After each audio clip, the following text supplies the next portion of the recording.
Hi friends, ഞങ്ങളിന്ന് വന്ന് നിൽക്കുന്നത് വാണിജ്യ രംഗത്ത് ചരിത്ര പ്രാധാന്യമായ ഒരു സ്ഥലത്താണ്. കേരളത്തിന് തൊട്ടടുത്തുള്ള കന്യാകുമാരി ജില്ലയിലെ തേങ്ങാപട്ടണം എന്ന സ്ഥലത്താണ്. അപ്പോൾ ഇതിൻ്റെ വിശേഷങ്ങളാണ് നമ്മളിന്ന് കാണാൻ പോകുന്നത്. ഇവിടെ ഹാർബറും കാര്യങ്ങളുണ്ട്. അപ്പോൾ ഞാനും ചിന്നുവും മാത്രമല്ല, ഇന്ന് ഞങ്ങളുടെ കൂടെ ഒരാളും കൂടെ ഉണ്ട്. പരിചയപ്പെടുത്താം. ഞാൻ ജമ്മു, രഞ്ജിത്തിന്റെയും ചിന്നുവിന്റെയും പേഴ്സണൽ അസിസ്റ്റന്റും ഈ വ്ളോഗിലെ ഡിജിറ്റൽ മെമ്പറുമാണ് ഞാൻ. ഇന്നത്തെ യാത്ര ശരിക്കും പവറാക്കാൻ ഞാൻ കൂടെയുണ്ട്. അപ്പോൾ നമുക്ക് തുടങ്ങിയാലോ? ഓക്കെ ജമ്മു, അപ്പം ഞാൻ എന്തെങ്കിലും ആവശ്യമുള്ളപ്പോൾ ജമ്മുവിനെ വിളിക്കാം. അപ്പം നമ്മൾ ഇന്ന് വന്ന് നിൽക്കുന്നത് തേങ്ങാപട്ടം ഹാർബറും കാണാനും മറ്റ് അതിൻ്റെ ചുറ്റിനടുത്തുള്ള ഗ്രാമപ്രദേശങ്ങൾ കാണാനാണ്. അപ്പം ഞങ്ങളുടെ കുറച്ച് റിലേഷൻസും റിലേറ്റീവ്സും ഇവിടെ ഉണ്ട്. അപ്പം നമ്മൾ അവരെ കൂട്ടിയിട്ടാണ് പോകുന്നത്. തേങ്ങാപട്ടണത്തേക്ക് പോകുന്ന വഴിക്കുള്ളൊരു ക്ഷേത്രമാണ് ഈ ഒരു പാർത്ഥസാരഥി ക്ഷേത്രം എന്ന് പറയുന്നത്. ഇത് ഏകദേശം 1200 വർഷം പഴക്കമുണ്ട്. AD 19-ാം നൂറ്റാണ്ടിലാണ് അന്നത്തെ രാജാവായിരുന്ന കരുന്തടയ്ക്കൻ അദ്ദേഹമാണ് ഈ ഒരു ക്ഷേത്രം പണി കഴിപ്പിച്ചത്. ഇത് ഒരു കേരളീയ ശൈലിയും അതുപോലെ തന്നെ നമ്മുടെ ദ്രാവിഡ സംസ്കാരവും കൂടെ ചേർന്ന ഒരു ശൈലിയിലൊരു കൺസ്ട്രക്ഷനാണ് ഈ ഒരു ക്ഷേത്രം. അന്ന് ഈ ക്ഷേത്രത്തിനനുബന്ധിച്ച് ഒരു ദേവശാല ഉണ്ടായിരുന്നു എന്ന് പറയപ്പെടുന്നു. അപ്പോൾ നമ്മൾ ഇവിടെ നിന്നാണ് തേങ്ങാപട്ടത്തേക്ക് പോകുന്നത്. ഞാൻ നേരത്തെ പറഞ്ഞുകൊണ്ട് നിങ്ങൾക്ക് രണ്ട് രീതിയിൽ വരാം. മാർത്താണ്ഡം വഴിയും വരാം, അതല്ല ഞങ്ങളിപ്പോൾ വന്നിട്ട് ഷോർട്ട് കട്ട്. ഇത് എനിക്ക് വരാൻ കുറച്ച് പാടായിരിക്കും. നിങ്ങൾ വരുമ്പോൾ ഗൂഗിൾ മാപ്പ് ഇട്ടിട്ട് മാർത്താണ്ഡം വഴി വരുന്നതായിരിക്കും കുറച്ചും കൂടി ഈസി. അപ്പം നിങ്ങൾ ഗൂഗിൾ മാപ്പ് ഇട്ട് കഴിഞ്ഞാൽ കൃത്യമായിട്ട് തന്നെ ഈ എത്താൻ പറ്റും. നമ്മളെന്തായാലും പോകുന്ന വഴിക്കാണ് ഈ ഒരു ക്ഷേത്രം ഉള്ളത്. അപ്പോൾ നമ്മൾ ഇപ്പോൾ പോകുന്നത് നമ്മൾ ചിന്നുവിൻ്റെ കുറച്ച് റിലേഷൻസ് അവിടെ ഉണ്ട്. അപ്പോൾ നമ്മൾ അവരെ കൂട്ടിയിട്ടാണ് നമ്മൾ സ്ഥലങ്ങൾ കാണാൻ പോകുന്നത്. അപ്പോൾ നമ്മളിപ്പോൾ അവരുടെ വീട്ടിലേക്ക് പോകുന്ന വഴിക്കാണ്. അവിടെ ചെന്നിട്ട് നമുക്ക് ബാക്കി വിശേഷങ്ങൾ പറയാം. ഏകദേശം നമ്മൾ ആ സ്ഥലം അടുക്കാറായി. അപ്പോൾ ഞാൻ ഫസ്റ്റ് ടൈമാണ് തേങ്ങാപട്ടണത്തേക്ക് വരുന്നത്. ഒരുപാട് കാലത്ത് ആഗ്രഹമായിരുന്നു തേങ്ങാപട്ടണത്ത് വരണമെന്ന് പറയുന്നത്, പക്ഷേ ഒരുപാട് കാര്യങ്ങളോട് വരാൻ സാധിച്ചില്ല.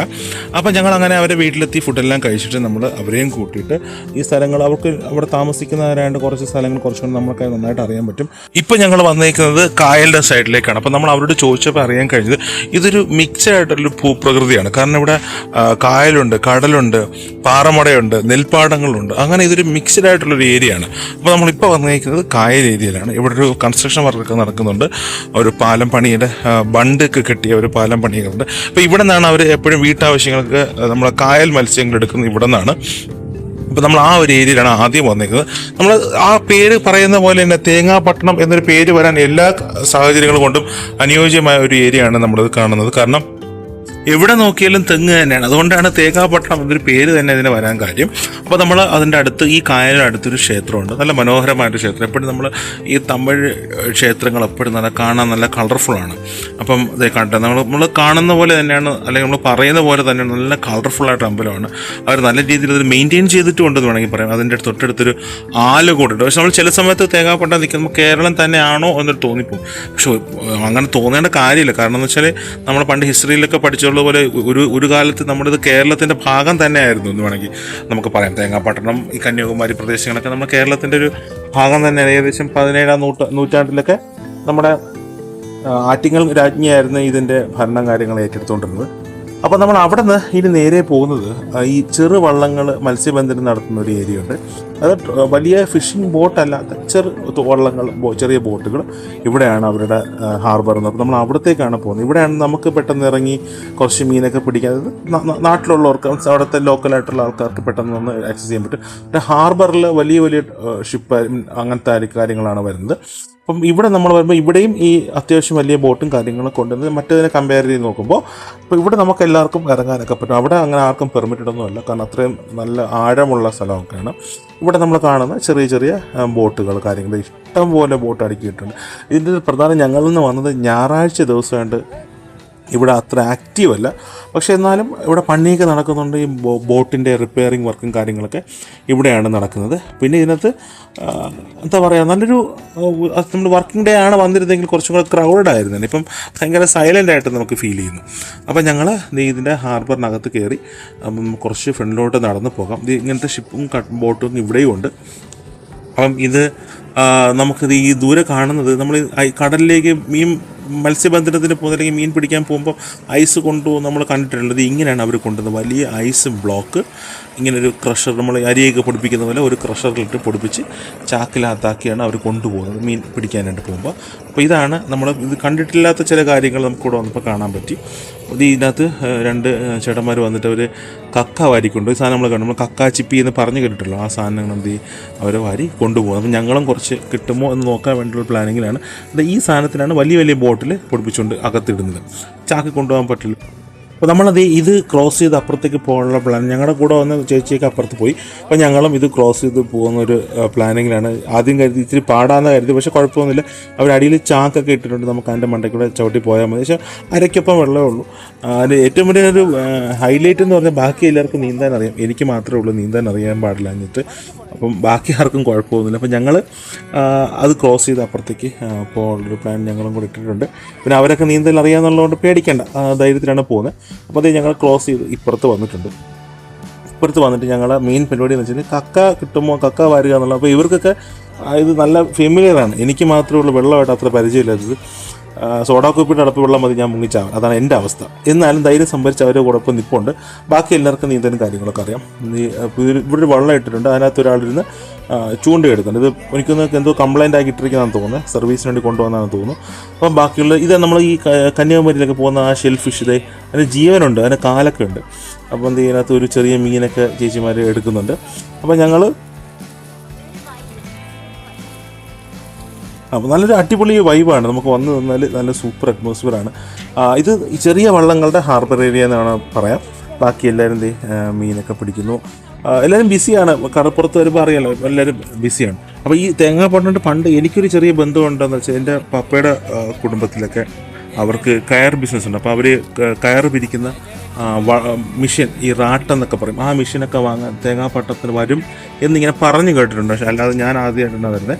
അപ്പോൾ ഇതേപോലെ ബോട്ടൊക്കെ സർവീസിന് കൊണ്ടുവരുന്നു. കുറച്ച് പേര് സൺഡേ ആയാലും മീൻ പിടിക്കാനായിട്ട് പോകുന്നു. ചിന്നുവും കുറച്ച് കക്കയൊക്കെ സ്വന്തമായിട്ട് വാരിയതാണോ ആരെങ്കിലും വാരിയത് പറക്കിക്കൊണ്ട് വരുന്നതാണോ എന്ന് അറിയത്തില്ല. എന്തായാലും ഇത് നമ്മളൊരു പച്ച കണ്ടെയ്നറൊക്കെ ഇട്ട് നമ്മൾ വെച്ചിട്ടുണ്ട്. ഇനി ഞങ്ങൾ ഇപ്പം കുറേ പേര് സൈറ്റ് സീയിങ്ങിന് വരുന്നവരുണ്ട്, അത് അവരുടെ പേഴ്സണൽ ബോട്ടെന്നാണ് പറഞ്ഞാൽ ചോദിച്ചപ്പോൾ ഞങ്ങളെ കൂടെ കൊണ്ടുപോകുമെന്ന് ചോദിച്ചപ്പോൾ ഇല്ല. അപ്പോൾ അവർ പേഴ്സണൽ ബോട്ട് ഇവിടെ നിന്നാണ് ഞങ്ങൾ വന്നത്, ഇത് ക്രോസ് ചെയ്താണ് ഞങ്ങളവിടെ വരുന്നത്. അപ്പോൾ ആ കാണുന്ന ഹാർബർ, ഞങ്ങൾ ഇനി ഹാർബറിലേക്ക് പോകുന്നത് തേങ്ങാപ്പട്ടണം ഹാർബർ എഴുതി വെച്ചിട്ടുണ്ട്. അപ്പോൾ നമ്മൾ ഈ ഹാർബറിലേക്ക് പോകുന്ന കുറച്ച് ദൂരം നമുക്ക് റോഡൊക്കെ കൊള്ളാം, നല്ല റോഡാണ്, നമുക്ക് ടൂ വീലറിലും കാറിലായാലും നമുക്ക് പോകാൻ പറ്റും. പക്ഷെ ഇവിടെ വന്നപ്പോൾ ചെറിയൊരു കൺഫ്യൂഷൻ ഉണ്ട്. രഞ്ജിത്ത്, നമ്മൾ വഴി തെറ്റിപ്പോയോ? ഗൂഗിൾ മാപ്പ് നോക്കണോ അതോ ഞാൻ വഴി പറഞ്ഞു തരണോ? വേണ്ട ജമ്മു, എന്തെങ്കിലും ഉണ്ടെങ്കിൽ ഞാൻ വിളിച്ചോളാം, കുഴപ്പമൊന്നുമില്ല. അപ്പോൾ ഞങ്ങൾ കറക്റ്റ് റോഡിൽ കയറി നേരെ തേങ്ങാപ്പട്ടണം ഹാർബറിൽ പോകണം. അപ്പോൾ ഈ ഹാർബറിൻ്റെ കാര്യമെന്ന് വെച്ചാൽ ഒരുപാട് ചരിത്ര പ്രാധാന്യമുള്ള ഒരു സ്ഥലമാണ് തേങ്ങാപ്പട്ടണം ഹാർബർ എന്ന് പറയുന്നത്.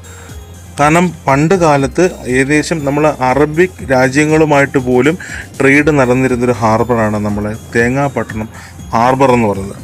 17-ാം നൂറ്റാണ്ടിൽ വരെ നമുക്ക് ഇതിനകത്ത് ട്രേഡ് ഉണ്ടായിരുന്നു അറബിക് രാജ്യങ്ങളുമായിട്ട്. അതുപോലെ തന്നെ ഫോറിൻ കൺട്രീസുമായിട്ട് പോലും ഡച്ചുകാരുമായിട്ട് പോലും നമുക്ക് ട്രേഡ് തേങ്ങാപ്പട്ടണം ഡയറക്റ്റ് ഉണ്ടായിരുന്നു. അപ്പം അത്രയും പ്രാധാന്യമേറിയ ഒരു ഹാർബറായിരുന്നു തേങ്ങാപ്പട്ടണം എന്ന് പറയുന്നത്. ഇപ്പോഴും ട്രേഡും കാര്യങ്ങളും നടക്കുന്നുണ്ട്. ഒരുപാട് രാജ്യങ്ങളുമായിട്ടില്ലെങ്കിലും പഴയതുപോലെ ഇല്ലെങ്കിലും ഇപ്പോഴും ട്രേഡും കാര്യങ്ങളും, ഫിഷിംഗ് ആണ് അവിടുത്തെ മെയിനെങ്കിലും ഇപ്പോഴും ട്രേഡും കാര്യങ്ങളും അതുവഴി നടക്കുന്നുണ്ടെന്നാണ് ഇപ്പോഴും നമ്മൾ മനസ്സിലാക്കുന്നത്. ഏകദേശം 7-ാം നൂറ്റാണ്ടും അതിനുശേഷവും വരെ അവിടെ ട്രേഡ് ഉണ്ടായിരുന്നു നമുക്ക് അറബി രാജ്യങ്ങളുമായിട്ട്. ഈ തേങ്ങാപ്പട്ടണത്തിൽ നിന്നും മാലിക് ഇബ്നു ദിനാർ എന്ന് പറയുന്ന ഒരാൾ 7-ാം സെഞ്ചുറിയിൽ വന്ന് സ്ഥാപിച്ച ഒരു പള്ളി ഇപ്പോഴും നമുക്ക് അവിടെ കാണാൻ കഴിയും. ഏകദേശം 1200 വർഷം പഴക്കമുള്ള മുസ്ലിം പള്ളി ഇന്നും നമുക്ക് തേങ്ങാപ്പട്ടണത്ത് പോയാൽ കാണാൻ പറ്റും. ഇത് നമ്മൾ ഹാർബറിൻ്റെ കുറച്ച് ഫ്രണ്ടിലോട്ടുള്ള ബീച്ച് ഏരിയയിലാണ് നമ്മൾ നിൽക്കുന്നത്. പക്ഷെ അന്ന് നമ്മൾ അറബിക്കായിട്ടുള്ള ആൾക്കാർ അല്ലെങ്കിൽ അറബികൾ നമ്മൾ ഈ തേങ്ങാപ്പട്ടണത്തെ വിളിച്ചിരുന്നത് നാരിയൽ കാ പത്താൻ എന്നാണ് വിളിച്ചത്. തേങ്ങകളുടെ നഗരം എന്നായിരുന്നു നമ്മുടെ തേങ്ങാപ്പട്ടണത്തിനെ അന്ന് അവർ വിശേഷിപ്പിച്ചത്. ഈ കടൽക്കാറ്റും തിരമാലയും കാണാൻ എന്ത് ഭംഗിയാ. പക്ഷേ ഫോൺ സൂക്ഷിക്കണേ, തിരയടിച്ച് വെള്ളം തെറിച്ചാൽ നമ്മുടെ വ്ലോഗ് അവിടെ നിൽക്കും. ഓക്കെ ജമ്മു. അപ്പോൾ ഞങ്ങൾ ഇപ്പോഴും ചെന്നപ്പോൾ ഒരുപാട് പേർക്ക് ഈ ഒരു അറബിക് ടച്ചുള്ള നെയിം നമുക്കവിടെ കാണാൻ പറ്റുന്നു. ഇപ്പോഴും അവരുടെ ഭക്ഷണ രീതി അല്ലെങ്കിൽ അവിടുത്തെ ബിൽഡിംഗ് കൺസ്ട്രക്ഷൻ രീതിയിൽ ഒരു അറബിക് ടച്ച് നമുക്ക് ഇപ്പോഴും കാണാൻ പറ്റും. അപ്പം നമ്മൾ പിന്നെയും നമ്മൾ ഹാർബറിനകത്ത് വന്നിട്ടുണ്ട്. നമ്മൾ നേരത്തെ ഹാർബറിൻ്റെ പുറത്തായിരുന്നു, ഇപ്പം നമ്മൾ ഹാർബറിനകത്ത് വന്നിട്ട് ഇഷ്ടം പോലെ മീൻ കൊണ്ടുപോകാൻ വേണ്ടിയിട്ട് ഇഷ്ടം പോലെ ട്രക്കും ലോറിയും വന്ന് അവിടെയുണ്ട്. നേരത്തെ പറഞ്ഞ പോലെ ഞായറാഴ്ച ആയതുകൊണ്ട് ആൾക്കാരൊന്നുമില്ല, നമ്മൾ മാത്രമേ ഹാർബറുള്ളൂ. നമ്മൾ ഈ കാണുന്നത് നേരത്തെ നമ്മൾ ഐസ് പൊടിപ്പിക്കുന്നത് കണ്ടില്ലേ, അതിൻ്റെ വലിയ മിഷനറിയാണ്. ഇത് വെച്ചിട്ടാണ് അവർ വലിയ ബോട്ടിലേക്ക് ചെയ്യുന്നത്. ഈ കാണുന്നത് നമുക്ക് ഇതിൻ്റെ അറ്റത്ത് വരെ ഒന്ന് പോയി നോക്കാം. അത് എനിക്കൊന്ന് ഹാർബറിൻ്റെ എക്സ്റ്റൻഷൻ ആയിരിക്കും. അപ്പോൾ നമ്മൾ വണ്ടി ഇവിടെ വെച്ചിട്ടുണ്ട്. അപ്പോൾ നമ്മൾ ബൈക്ക് എടുത്തിട്ട് അങ്ങോട്ടും കൊണ്ട് പോയി നോക്കാം. അപ്പോൾ ഇവിടെ കുറച്ച് പേരൊക്കെ ഉള്ളൂ. എനിക്കൊന്ന് ഇവിടുത്തെ എന്തെങ്കിലും ബോട്ടിൻ്റെ കാര്യങ്ങൾ നോക്കാൻ വന്നവരും അങ്ങനത്തെ കുറച്ച് പേരൊക്കെ ഉള്ളൂ. പിന്നെ നമ്മളെ പോലെ സ്ഥലം കാണാൻ വന്നവരൊക്കെ ഉള്ളൂ. അപ്പം ഇതൊക്കെയാണ് നമ്മുടെ ഈ ഒരു തേങ്ങാപ്പട്ടണം ഹാർബറിൻ്റെ കാര്യം എന്ന് പറയുന്നത്. അപ്പം ഇതിന് കുറച്ച് പേര് സംസാരിക്കുന്ന ഭാഷ നോക്കുമ്പോൾ 73% ആൾക്കാർ സംസാരിക്കുന്ന തമിഴ് തന്നെയാണ്. 14 പേരുള്ള സംസാരിക്കുന്ന ഫാർസി എന്നൊരു ഭാഷയാണ്. പിന്നെ ഒരു 13% ആൾക്കാർ മലയാളമാണ് സംസാരിക്കുന്നത്. അങ്ങനെ 3 ടൈപ്പ് ഓഫ് ലാംഗ്വേജാണ് തേങ്ങാപ്പട്ടണം നമ്മൾ പൊതുവേ കണ്ടുവരുന്നത്. അപ്പം ഇതൊക്കെയാണ് തേങ്ങാപ്പട്ടണ വിശേഷങ്ങൾ. നമ്മൾ നേരത്തെ പറഞ്ഞത് ഈ ഒരു പാറമട ഞങ്ങൾ വരുന്ന വഴിക്ക് കണ്ടതാണ് ഈ ഒരു പാറമട എന്ന് പറഞ്ഞത്. പിന്നെ നേരത്തെ ആദ്യം നമ്മൾ പറഞ്ഞ പോലെ പല രീതിയിലുള്ള ഭൂപ്രകൃതികളുള്ളൊരു സ്ഥലമാണ് തേങ്ങാപ്പട്ടം. അങ്ങനെ ഞങ്ങളിതെല്ലാം കണ്ട് ഈ വീട്ടിലും വന്നു. അവസാനം നമ്മൾ എടുത്തു വെച്ച ചിപ്പിയിൽ നിന്ന് കുറച്ച് കക്കയും വാരി നമ്മളത് വീട്ടിലേക്ക് പോന്നു. അപ്പോൾ ഇതൊക്കെയാണ് നമ്മുടെ തേങ്ങാപ്പട്ടണ വിശേഷങ്ങളെന്ന് പറഞ്ഞ് മറ്റൊരു വീട്ടിൽ കാണുന്നവരെ ബൈ ഫ്രണ്ട്സ്. അപ്പോൾ ഫ്രണ്ട്സ്, ഈ വീഡിയോ ഇഷ്ടപ്പെട്ടെങ്കിൽ ലൈക്ക് ചെയ്യാനും ഷെയർ ചെയ്യാനും മറക്കരുത്. നമ്മുടെ ചാനൽ ഇതുവരെ സബ്സ്ക്രൈബ് ചെയ്തില്ലെങ്കിൽ ഇപ്പോൾ തന്നെ ചെയ്തോളൂ. അടുത്ത വീഡിയോയിൽ കാണാം. ബൈ. നമുക്കിന്ന് രാവിലെ ഒരു തേങ്ങാപ്പട്ടണം ഒരു വ്ളോഗ് എടുക്കാൻ പോകണം. അപ്പോൾ അതിന് വേണ്ടിയിട്ട് ചിന്നുവിനെ കൂട്ടാൻ പോവാണ്. ചിന്നു അവളുടെ വീട്ടിലാണ് പോയേക്കുന്നത്. അപ്പം നമുക്ക് അവിടെ പോയി ചിന്നുവിനെ കൂട്ടിയിട്ട് വേണം നമുക്ക് തേങ്ങാപ്പട്ടണം വ്ളോഗ് എടുക്കാൻ വേണ്ടിയിട്ട് പോകാൻ. നമ്മളൊരു സർപ്രൈസ് സംഭവങ്ങളൊക്കെ ഒരുക്കി വെച്ചിട്ടുണ്ട്. എന്താവുമെന്ന് എനിക്കറിയില്ല. ചെറിയൊരു സർപ്രൈസാണ്. എന്നാലും നമുക്ക് നോക്കാം ഗൈസ്. നമ്മൾ കുറച്ച് മുല്ലപ്പൂക്കെ മേടിച്ചിട്ടുണ്ട്. എല്ലാം ഇച്ചിരി വാടിപ്പോയി, അതാണ് ആ ഫ്രഷ് ലുക്ക് കിട്ടാത്തത്. എന്നാലും സാരമില്ല. അപ്പം നമുക്ക് പോയി മുല്ലപ്പൂക്കെ ആയിട്ട് കൊടുത്ത് ചിന്നുവിനെ കൂട്ടിയിട്ട് വരാം.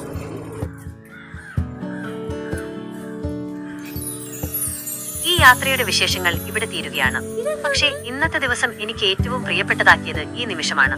രാവിലെ ചിന്നുവിനെ സ്കൂളിൽ കൊണ്ടുപോയപ്പോൾ രഞ്ജിത്ത് കൊടുത്ത ആ കുഞ്ഞുപൂവും ചിന്നുവിന്റെ ആ മനോഹരമായ ചിരിയും.